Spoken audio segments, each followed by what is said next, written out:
This morning, Bloomberg released an extensive, detailed article outlining what's been going on over at WB Games for the last several years. Because if you're not aware, WB Games at one point was doing really well with games like Shadow of Mordor and the Batman Arkham trilogy. Most notably, their biggest success was Harry Potter. Remember, it was Hogwarts Legacy. And so you would think, oh, they're doing really good, except if you take a look at the last couple of years, there's been a complete 180. They are actually now tanking.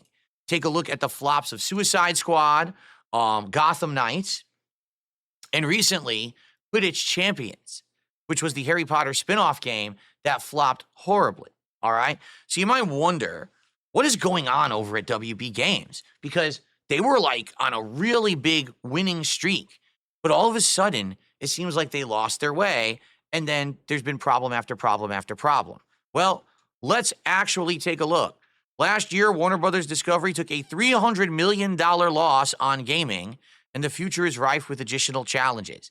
So first off, in January, last month, Warner Brothers Discovery revealed that David Haddad, head of the struggling video game division, would be stepping down. To some who worked closely with the veteran executive, the news didn't come as a surprise. Their only question was, why did it take so long? So, we have been talking about this recently, have we not? We have been asking, doesn't it seem like the people who are in charge of the video games industry aren't people who know anything about the video games industry? Doesn't it seem like the people who they got in these boardrooms in charge of these groups are just executives of corporations? And yes, they have experience, but they have experience in other completely unrelated industries, yet they think somehow that gives them experience enough and authority enough to know how to do anything with gaming. It doesn't, okay? What is happening is they keep getting these people in the positions of power who don't know shit, and they don't listen to anyone. They just kind of do whatever they want, and they've been running these game companies into the ground, okay? So, for example, I highlighted a whole bunch of stuff here that we're going to be talking about in this article. One of the company's biggest bets in development, a video game based on Wonder Woman. That is right. We heard about this game years ago, that they were developing a Wonder Woman game similar to the Arkham trilogy. It has struggled to coalesce, according to people familiar with the project. Early last year, it was completely rebooted and switched game directors. The game has already cost more than $100 million, said the people who asked not to be identified, discussing non-public information, and it's still years away from release if it ever even makes it to market. We'll talk more about that because it's discussed further in the article. But what kind of a leader is this guy that he has a Wonder Woman game being made, spends $100 million on it, and then it ends up having to completely be started over from scratch? So I think we know where all the profits are going at WB Games. They made all this money on the Arkham trilogy. They made all this money on Harry Potter, on Lord of the Rings, only to blow it all out with projects that fail and have to be rebooted.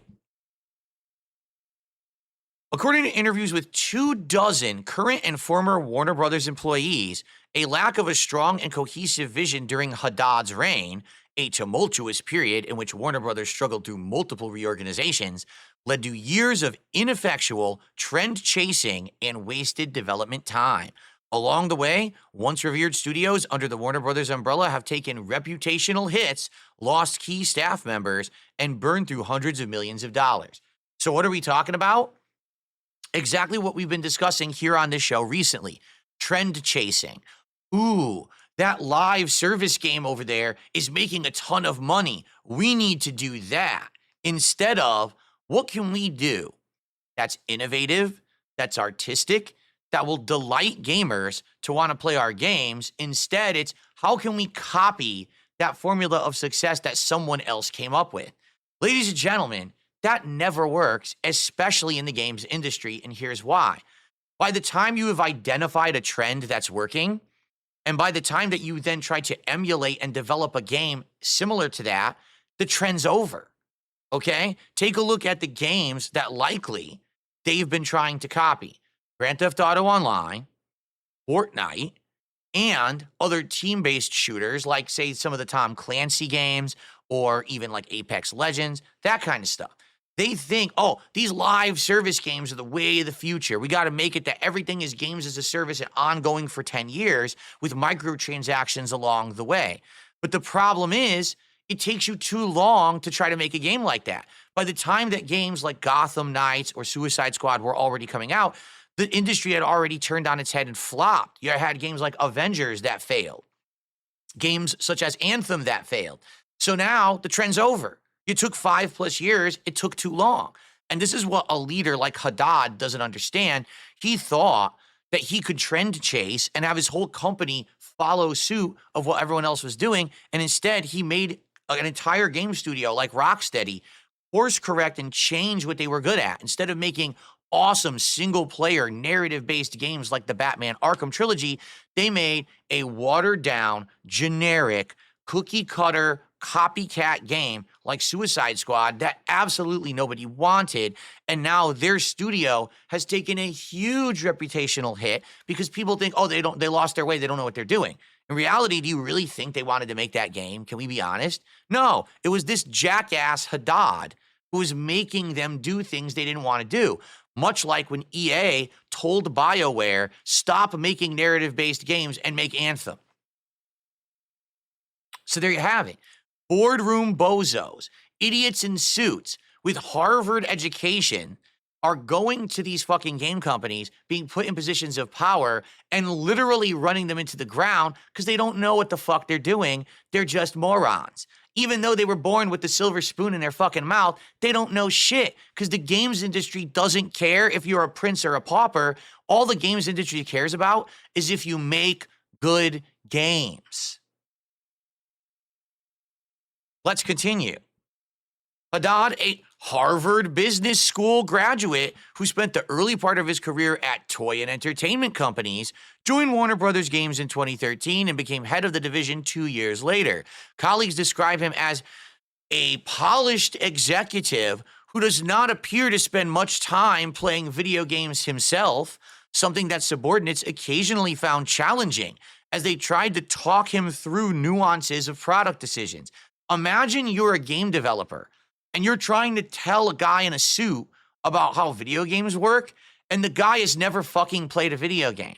So he has no idea what you're talking about, but he's in charge of your company and your job. Wow, that sounds like a great place to work, doesn't it? Sounds like you should pay this guy a couple $1 million a year just because he went to Harvard, right? This is a huge fucking problem in our industry, and not only the games industry, in the corporate world as a whole. If you're rich and you grow up rich, you go right to an Ivy League university. You just get in, and then you get your education, which, by the way, is fucking easy because you're rich, you just get by, and then you get your degree, and you get right into a position of power, and you're a fucking dunce. This guy was in charge of a video game company for a decade and knew nothing about video games. For a decade. He was in charge. Think about that. Gee, I wonder why they made bad decision after bad decision after bad fucking decision. It's not rocket science. They need to get people who understand video games in charge of video games. Let's continue.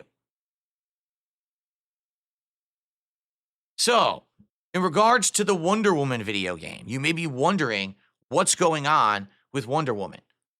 An initial version of Wonder Woman tried reimagining the Nemesis system with the game's namesake heroine befriending enemies, but that idea was tossed out in favor of a more traditional action-adventure game. So if you don't know what that means, the Nemesis system is a system that was designed specifically for the Shadow of Mordor and Shadow of War games of Lord of the Rings. This system is very unique. Basically, there's enemies that actually have kind of a name and an identity and a way that they fight and a way that they behave. And you fight that enemy, and if that enemy beats you, they get buffed and become your nemesis. And then there's this leveling system where you can go back and forth with the enemies. They could kill you, you could kill them. It's a very unique system. And it was only ever used for that Shadow of series. It's a patented system. They actually patented this system so no one else can use it, but they haven't used it since. And it's just like, why? It seems like a really good system. It seems like they could absolutely put it into something better. I don't know why they haven't. They've just left it on the shelf.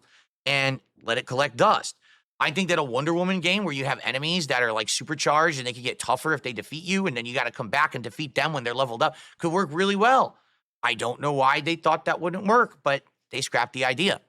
So now Wonder Woman's fate remains in question, according to the people familiar with the business, because of challenges following the changes in Monolith's leadership and issues surrounding the game's technology. Well, yeah, if you were designing the entire game around the Nemesis system, and then after years of development and $100 million, you decide to change the game entirely, I would think that would cause some problems. Yeah, I think so. So there you have it. So the Wonder Woman game is being developed, but has been completely rebooted, and no one knows if it's ever going to come out. The Montreal studio, so this is WB Games Montreal, began working on a new live service Batman game that it hoped would freshen up the franchise by ditching Bruce Wayne. But halfway through development, as it struggled to make progress with the new project, the studio dropped the live service component. In 2022, it released Gotham Knights, which went on to receive mediocre reviews and generate tepid sales. So here you go. They originally were going to make a game that was going to be something different, but then probably Haddad, okay, ran and said, oh, live service. Take a look at Grand Theft Auto Online. Take a look at Fortnite. Take a look at the Tom Clancy games that your team-based online gameplay. Look at all these microtransactions. Look at Destiny. Look at all the money they're making on microtransactions. We have to have that, all right? And I guarantee you, they're probably like, are you sure? Because we had this idea of a different game that was going to be narrative-based. No, live service. That's the thing. So they take 3-4 years to make the game, right? Goes through development hell because now they have to retool the game to be a live service game. And then by the time the game is almost done, the live service bubble has already popped. Avengers comes out and flops miserably. The game is a humongous sales failure. Everyone says this game would have been better as a single-player experience. Why did they fuck it up and make it this online grindy bullshit? So because of that, they scamper and they oh, God, we've got to fucking get out there and fix it. So what do? They basically botch it and they rush to make it a single-player experience. Now, I played Gotham Knights, and here's the thing. The game's not bad, but you can tell it's not finished. You can tell this was absolutely meant to be a live service experience that they rushed and changed last minute to turn into a single-player game. And it's still an okay single-player game, but it definitely should have been fully single-player from the get-go, so it could have gotten more polish, better content, and it would have overall been better received. But instead, it feels like a rush job, and it's just not as good of a game as you would expect from what's considered a AAA gaming studio. And that's why it had tepid sales. It was okay, but it was nothing to write home about, right? Continuing on, the Montreal studio continued trying to get a new project off the ground. First, they pitched a game based on the comic book anti-hero John Constantine, who was played by Keanu Reeves in the 2005 feature film. Haddad's team, led by Vice President of Production Ben Bell, initially said that they were excited for the idea, but when asked for budget and timeline approvals, they remained non-committal, according to the people with the plan, familiar with plans. So they had an idea, but didn't follow through with it, and it never happened. Now, to be honest, would a Constantine game have worked? I don't know. Most people don't really know the Constantine character that well.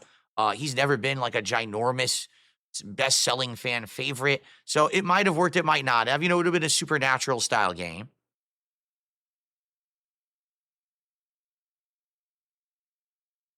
Continuing on here. Over the past 2 years, most of Montreal's leadership have resigned. Not just because... Oh, wait, I skipped a paragraph. Bell suggested they work instead on a game starring a more recognizable character like the Joker or the Flash. They chose to go with the superhero speedster, the Flash. But in 2023, Warner Brothers released Flash, a lavish movie starring Ezra Miller, which bombed at the box office, and the video game was scrapped. What? So I want you to think about this. The DC movie universe flops and fails, falls flat on its face, and it's releasing bomb after bomb. The Flash was essentially the last of those bombs, right? I think actually the last one was Aquaman 2, but you know what I'm saying? Like the Flash was supposed to be the big character movie or whatever. But why did the Flash fail? Well, number one, because of Ezra Miller. People don't like the guy. The guy is basically a criminal, all right? So people already don't like the guy who's in the titular role of the movie. On top of that, the movie was apparently laughably badly written, had good moments, but also had incredibly bad cringe ones. So the movie is bad. Does that mean the game is going to be bad? I mean, I get it. Maybe The Flash wasn't in the biggest of light at that time, but also keep in mind, we've got a DC movie reboot going on. We've got the new Superman movie coming out this summer. If this game was already starting development, right?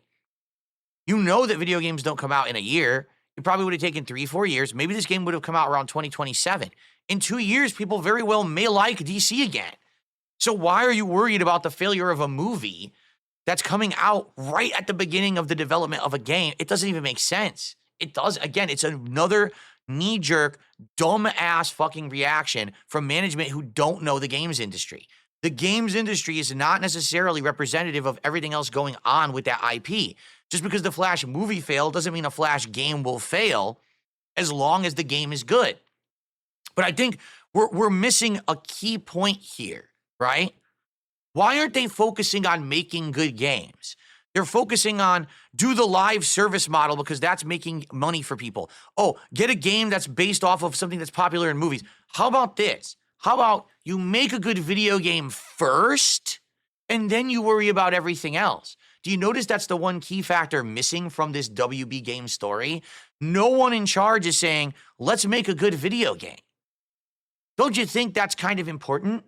I guess not to these idiots who are in charge. So continuing on, over the past 2 years, most of Montreal's leadership have resigned, not just because of the lack of new games, but also due to frustration with their corporate bosses, according to people familiar with the events. So imagine you're a game developer for Montreal, WB Games Montreal. You've made great games in the past, and you're told, make a live service game despite the fact that it's not going to work.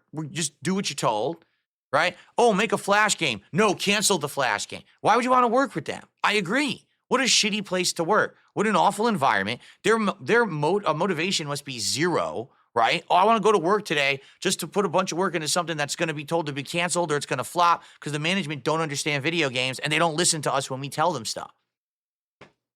Gee, what a great company, right? Definitely one of the ones that you want to work for. Unbelievable. All right, and then lastly, in September, well, this isn't lastly, this is next to last. In September, Warner Brothers published a follow-up game, Harry Potter Quidditch Champions, based on the broom-centric sport from the hit series. It received middling reviews with a rating of 66 out of 100 on Metacritic and has underperformed, according to Zaslav, a sign that not everything Harry Potter related is guaranteed to rack up huge sales. Avalanche is now working on new content for Hogwarts Legacy as well as a sequel. So wait a minute, let me get this straight. I just want to understand this. You made an amazing, groundbreaking, never before seen, complex game based around Harry Potter and Hogwarts and all of its lore and legacy. You rushed a game to market a year later that was a cheesy spinoff of the sport that should have been in Hogwarts Legacy, and everyone said it sucks that it's not in there. Why is it missing? You tried to sell it as a separate game a year and a half later, and it flopped. No shit. Again, did they consult a single gamer about this game? Or was this Haddad and others who were in charge in the boardroom? Ooh, well, we have something with Hogwarts Legacy. We got to immediately get cash grab sales. Make another game. What can we do really fast? Well, everyone was upset that there was no Quidditch in it. Get Quidditch. Make a Quidditch game right now. Any market research questioning a single gamer on what they want? Because I'm pretty sure what they would have said was, we don't want a Quidditch game. We want Hogwarts Legacy 2 with Quidditch in it. Or they would have said, we want a DLC for Hogwarts Legacy that's like $20 that adds Quidditch. Not make a whole spin-off game of Quidditch. But again, boardroom mentality, suits in charge, no one who actually plays video games making decisions about the development of video games. Gee, I wonder why every choice has been wrong for the last decade.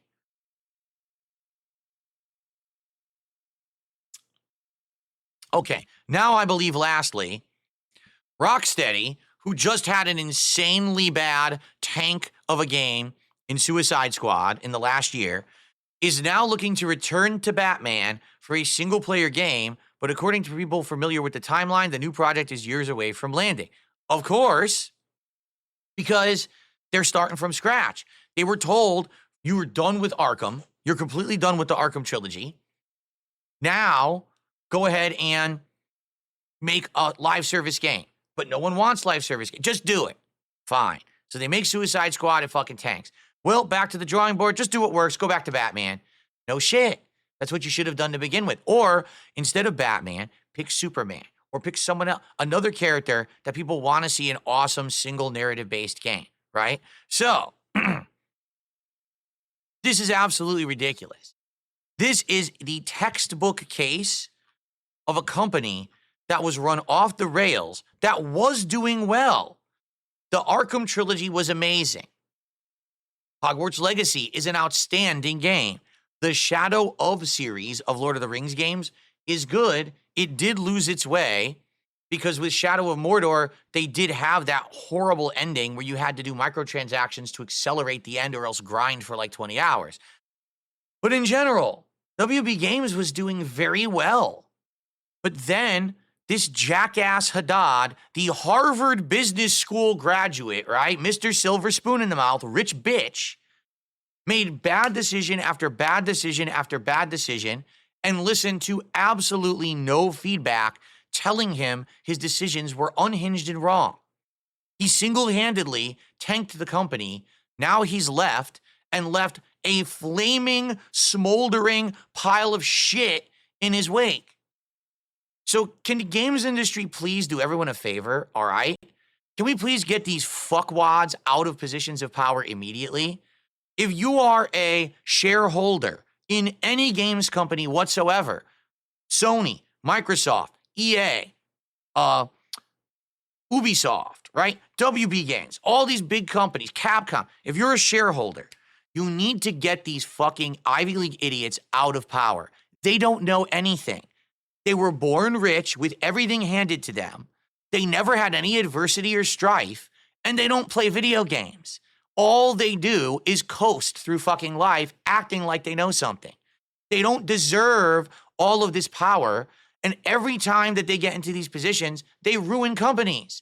Look at what happened with Microsoft when they put that jackass in charge of the launch of the Xbox One and how badly that hurt the company. We don't need these kind of people running video games. We need gamers running video games. Sorry that gamers probably aren't rich and didn't go to Ivy League schools, but they know more about games than any of these fucking asshole morons. So stop with your bullshit. Stop with this, but only the upper echelon of America should ever be in charge of things in America. Go fuck yourself because you're running your companies into the ground with these idiots. They don't deserve shit. They should be the ones making the fries at McDonald's, all right? So, will WB Games recover? I don't know. I'm going to be honest, I don't know. Every single one of their divisions is having problems. Mortal Kombat 1 flopped compared to previous games and is not considered a success like previous Mortal Kombat entries, and that was one of their big money makers too. So, we're in a situation where they need a full recovery. Haddad is out. They're going to have new people now in charge. Are they actually going to listen to their actual customer base? Because the customer base has been saying for 5+ years, don't do games as a service. We don't want microtransactions. We don't want online multiplayer co-op. We want exciting, groundbreaking, artistic, single-player, narrative-based experiences with unique gameplay, good graphics, and something that's memorable. Take a look at the difference between WB and what's going on with Marvel video games. Spider-Man 1 and 2. Duh. Completely the opposite of what this company has been doing, and they're incredibly successful. So just copy the right stuff, I guess. If you really have no originality and you really can't come up with any ideas for yourself, just copy the people who are more successful than you and don't chase trends. That's the problem with these people. Oh, just chase the trend. So you're just, let me get this straight. You're Ivy League educated. You're rich. And you think the best thing to do is to copy a trend when in your industry it takes over 5 years to pump out a video game, and by the time your game is done, the trend has ended. Wow, You really were smart, Mr. Haddad, weren't you? No, you were one of the dumbest motherfuckers on the planet, and no one should hire you ever again. But sadly, it won't matter because he's rich. So he'll be rich for the rest of his life, and he'll probably keep getting positions of power at every company, burning everyone and just tossing them into the ground for the rest of his life because we have this broken ass system in the United States. This story infuriates me because it's everything wrong with corporate America and now everything wrong with gaming.